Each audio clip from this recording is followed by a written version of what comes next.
Hi friends, we're going to continue the D-block elements. Sorry for the late videos, hereafter I'll upload it regularly. And in this video, we are going to cover magnetic property, formation of colors, complex and interstitial compounds, transition metals showing catalytic property and alloy formation of transition metals. So first property is about the magnetic property. If I'm going to have a substance under a magnetic field, okay?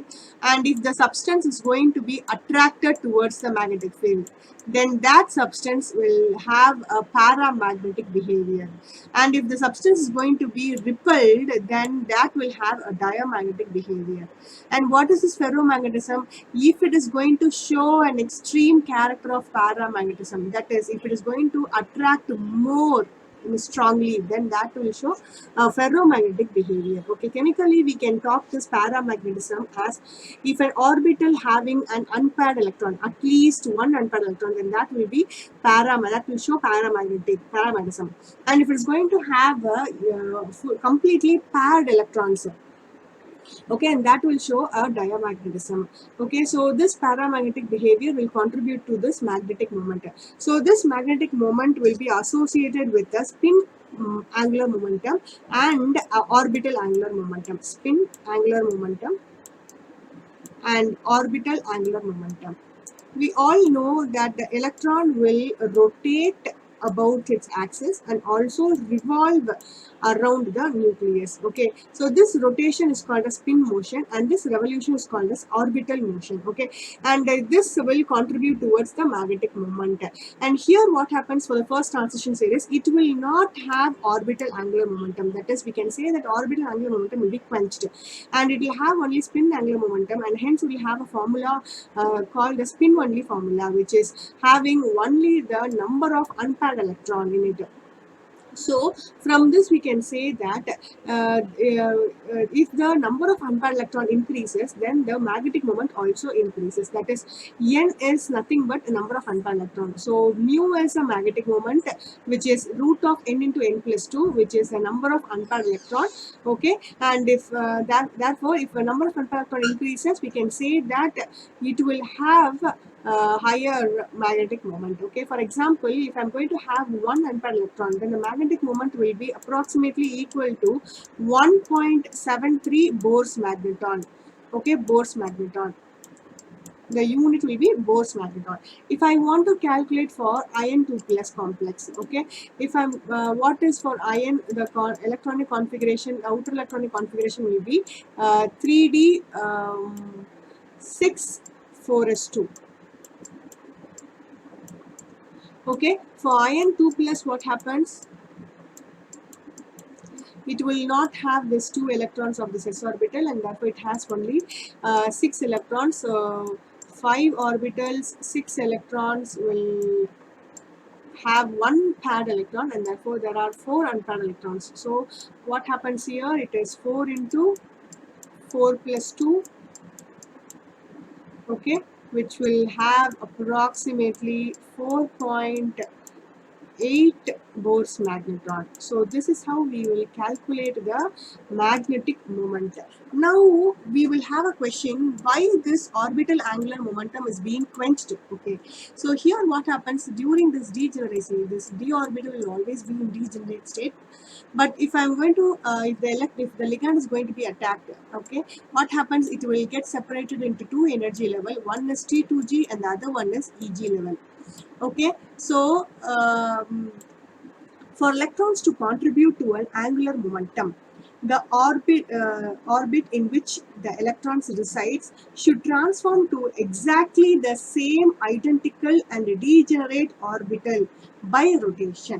Okay, so here what happens, for example, in the EG state, no, it will have a dx square minus y square and dz square orbital, suborbital. Okay, so while rotation, no, the electrons will not get into a identical orbital. It will go to a different orbital which is having a different shape, and therefore this electron orbital coupling will be quenched. Okay, and hence it will not be contributed. Okay, so this is the reason why the orbital coupling will be quenched. Okay, and there are other reasons also. For example, if I'm going to have a free ion, okay, what happens if it is a free ion case? The electrons can be transformed because it is having a degenerate orbitals only. But during this transformation, no, there will be a partial quenching also. Okay, because it is not having a similar orbitals. Okay, it will have a partial quenching also, and hence this orbital angular momentum will be getting quenched for this first transition series. Okay, the second property is about the formation of colors. Why this transition elements show color? This is because of the DD transition.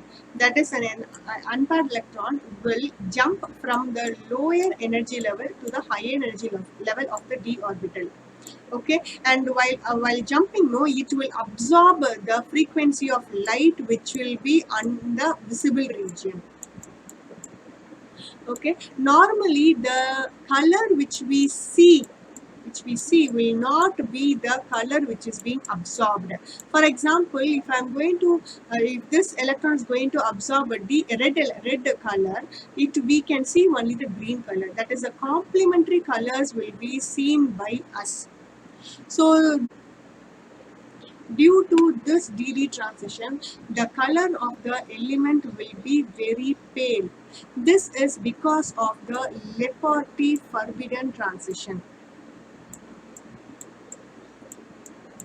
So this is called as Leporti forbidden transition because the selection rule for this Leporti transition is something but delta L should be equal to plus or minus 1.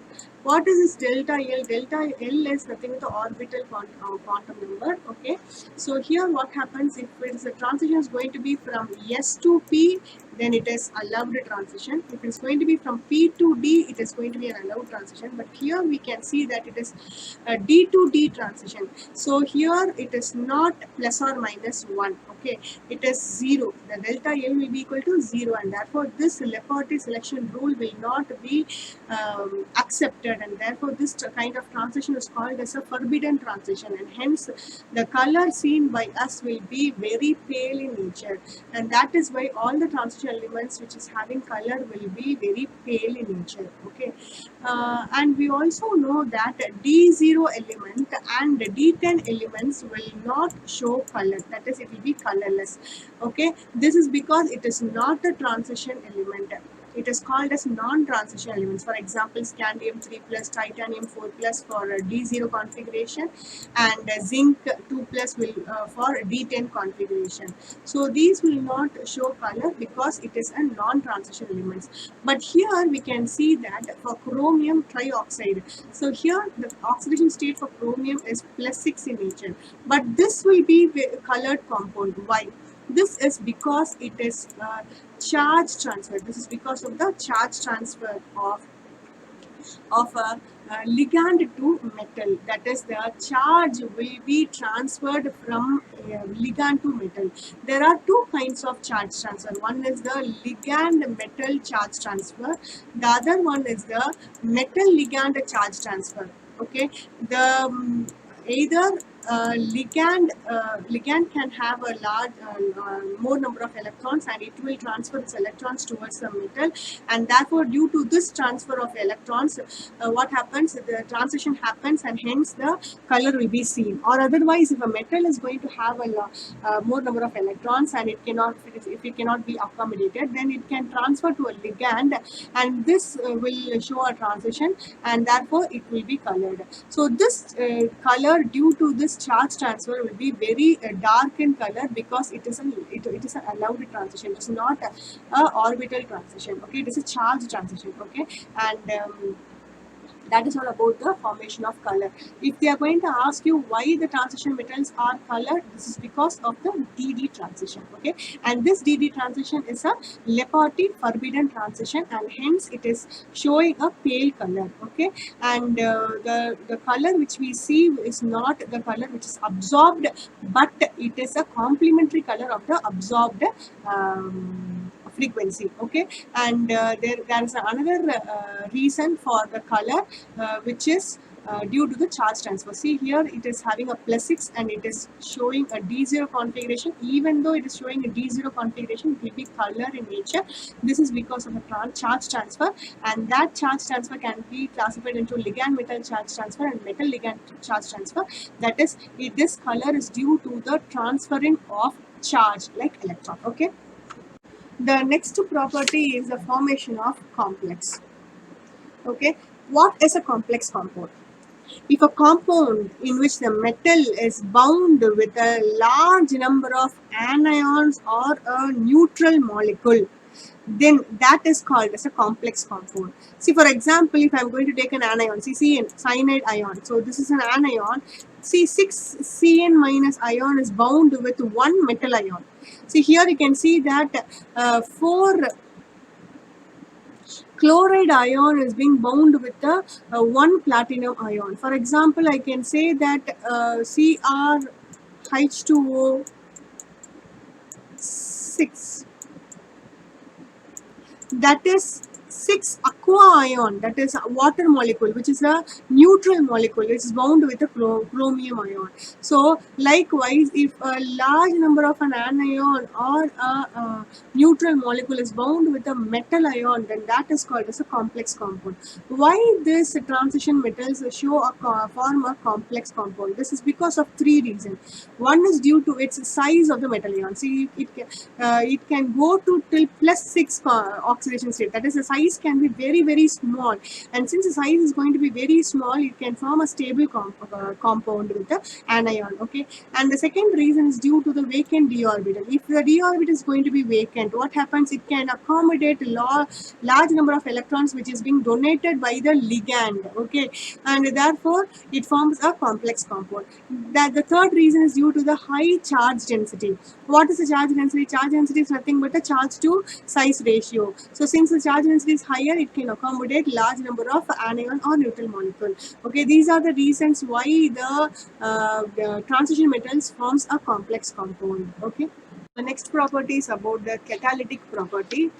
We all know that these transition elements will act as a catalyst for a variety of reaction because of its formation of multiple oxidation state, and these oxidation states will create variable valencies which will have a new path for the reaction. It will have a lower activation energy for the reaction, and it will speed up the reactions. For example, vanadium pentoxide, this will catalyze the catalyst for contact process. Okay, here what happens? It will oxidize this SO2. It will act as a surface for oxidation of the sulfur dioxide to sulfur trioxide. Okay, sulfur trioxide, and this vanadium pentoxide will form as V2O4. And after this reaction happens, what happens? It will again get the oxygen and form as a V2O5. Okay, and similarly, this iron 3 plus will catalyze the reaction between this iodide and persulfate ions. Here, the work of this Fe3 plus is nothing but to oxidize this iodide and reduce the persulfate ion. Okay, so here first what happens? This iodide will be oxidized by the ferric ion. Okay, ferric ion to form iodine. Okay, after formation of iodine, this ferric ion will form as a ferrous ion.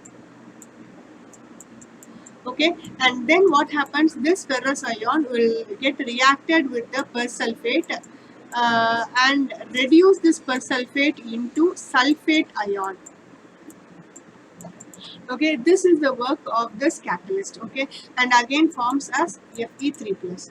So if a question asks like why this transition element show a catalytic property, it is because of adoption of because it has an ability to have a multiple oxidation state. Okay, so this is the answer. Next property is the formation of interstitial compounds. So what is the interstitial compounds? If a small atoms are trapped in the crystal lattice of a metal ion, okay, then that forms the interstitial compounds. Now here we all know that all these metal ions will be very closely packed. Even though it is going to have a closely packed, it will have a small voids in it. Okay, and these voids will be filled with the small atoms like hydrogen, carbon, and nitrogen. Okay, and if this is going to be filled with that kind of atoms, then that compounds are called as a interstitial compounds. These will be acting as a non-stoichiometrical compound. Okay, it will be neither as a typically ionic compound nor as a covalent compound. The property of these compounds will be like it will be very very hard, which will be approaching towards the diamond. It will be chemically inert, it's good conductors of heat and electricity, and have a high melting point than those of a pure metal. Next topic is about the alloy formation of the transition elements. So alloy is nothing but a mixing of two metals. It is a homogeneous solid solution. These transition metals, no, it will get easily mixed with the crystal lattice of other metals, and they will be easily miscible with each other, okay, and form an alloy. And these alloys will be very hard, resistance to corrosion, and have a high melting point. If any metal forms an alloy with the mercury, then those alloys are called as amalgams. The platinum, iron, and tungsten do not form any amalgam. This is because of the formation of a metallic bond. Thank you.